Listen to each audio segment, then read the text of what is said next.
Hello friends, welcome back to my channel. இன்றைக்கி வந்து நம்ம 16 பேனல் வச்சு ஃப்ராக் தைக்க போகிறோம். வாங்க வீடியோக்குள்ளே போய் பார்க்கலாம்.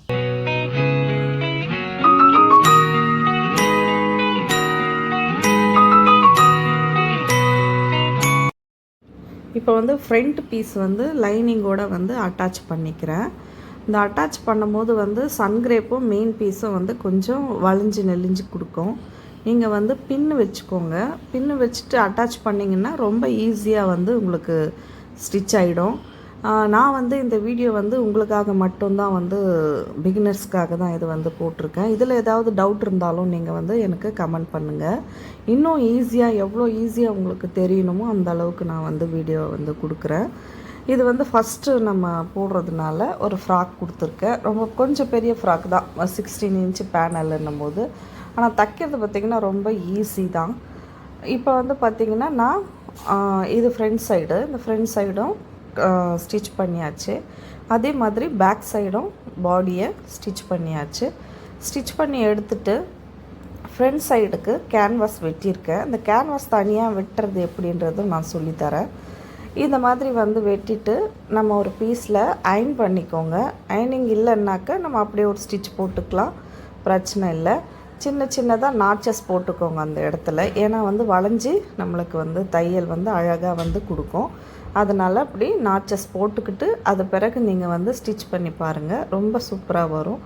இப்போ வந்து அந்த ஷேப் கிடச்சது இல்லையா, அதுக்கடுத்து இந்த பக்கமும் அதே மாதிரி அந்த ஷேப்லேயே வந்து நம்ம அந்த தையலை வந்து போட்டு எடுத்துக்கலாம்.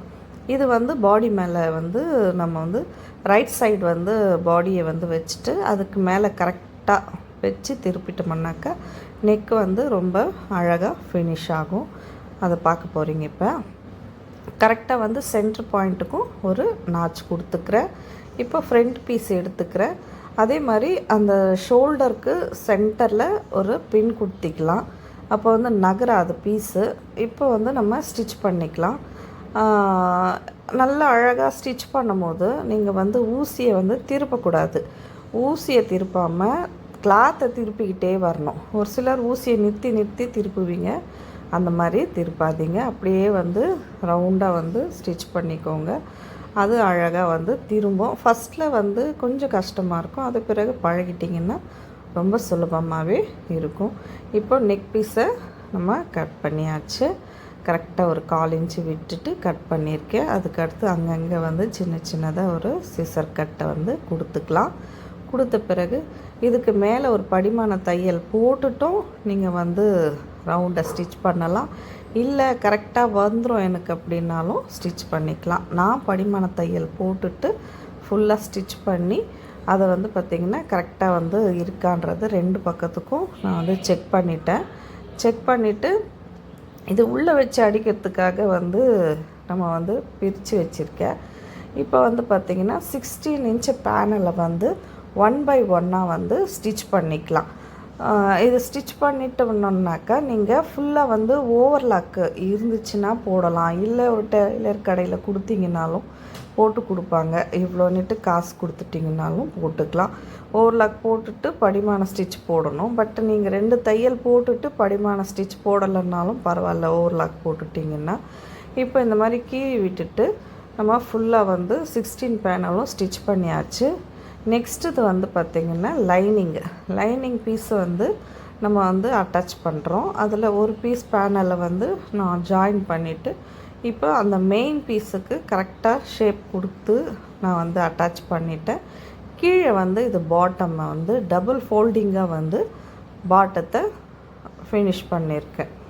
ஸோ இந்த மாதிரி நீங்கள் நல்லாவே வந்து ஸ்டிச் பண்ணி எடுத்துருங்க. எடுத்த பிறகு பார்த்திங்கன்னா சூப்பராக ரெடி ஆகிடுச்சு. இப்போ பாடி மேலே பாட்டத்தை வச்சு க்ளீனாக அட்டாச் பண்ணிக்கலாம். பார்த்திங்கன்னா இவ்வளோ அழகாக வந்து அட்டாச் ஆகிடுச்சு. இப்போ வந்து இந்த பக்கம் 1.5 இன்ச்சு அந்த பக்கம் 1.5 இன்ச்சு வச்சுருந்தோம் இல்லையா, அதை வந்து பிடிக்கிறேன். இங்கே பாருங்கள், கவனித்து 6 இன்ச்சுக்கு வந்து நான் மார்க் பண்ணி இங்கே ஒரு ரஃப் கொடுத்துட்டு மெயின் பீஸை வந்து ஃபஸ்ட்டு வந்து அடித்து எடுத்துக்கலாம் தனித்தனியாக. நெக்ஸ்ட்டு வந்து லைனிங்க்கு கொஞ்சமாக ஒரு சிசர் கட் கொடுத்துட்டு லைனிங் பீஸை வச்சு அட்டாச் பண்ணிக்கலாம். இப்படி கொடுத்தீங்கன்னாக்கா உங்களுக்கு ஃப்ராக் வந்து நல்ல பேரலராக கிடைக்கும். பாருங்கள், கரெக்டாக அந்த ஷேப்புக்கு தகுந்த மாதிரி நம்மளுக்கு அழகாக ரெடி ஆகிடுச்சு. இப்போ கடைசி ஸ்லீவ் வந்து அதே மாதிரி ஃபோல்டிங் பண்ணிவிட்டு நான் வந்து கொஞ்சம் மேலே ட்ரான்ஸ்பரண்ட்டாக இருக்குன்றதுனால ஒரு 4.5 இன்ச்சுக்கு மெயின் பீஸ்லேருந்து லைனிங் பீஸை அப்படியே அட்டாச் பண்ணிக்கிறேன். இப்படி பண்ணிட்டோம் வந்து போடலாம். ஒரு சிலருக்கு ஸ்லீவ்லெஸ்ஸாக வந்து போடுறது பழக்கம் இல்லாதவங்க இந்த மாதிரி உள்ள ஒரு லைனிங் சின்னதாக கொடுத்தும் பண்ணலாம். அதே மாதிரி ஃப்ராக்கில் இருக்கிற பார்டர் கொஞ்சமாக இருந்தது, அதை வந்து ஸ்லீவுக்கு ஃபைனல் லுக்காக நல்லா இருக்குமேன்றதுனால நான் வந்து இந்த மாதிரி மேலே வந்து கொடுக்குறேன். நான் ஃபஸ்ட்டே வந்து ஸ்லீவ் அட்டாச் பண்ணல. ஃபஸ்ட்டு பாடிக்கு ஒரு 1 இன்ச்சு விட்டுட்டு மீதியை வந்து அட்டாச் பண்ணியிருக்கேன். இப்போ தான் வந்து ஸ்லீவ் அட்டாச் பண்ணுறேன். ஸ்லீவ் வந்து கரெக்டாக வந்து ஷோல்டர் டு அந்த நெக் ஸ்லீவோட மெயின் அர்க்காத்துக்கும் வச்சு இந்த பக்கமும் ஒரு 1/2 இன்ச்சில் அப்படியே திருப்பி இந்த பக்கம் 1/2 இன்ச்சில் ரவுண்டு திருப்பிக்கோங்க. அப்போ வந்து பார்த்திங்கன்னா கரெக்டாக உங்களுக்கு வந்து ஸ்லீவ் வந்து ரொம்ப சூப்பராக வந்து வரும்.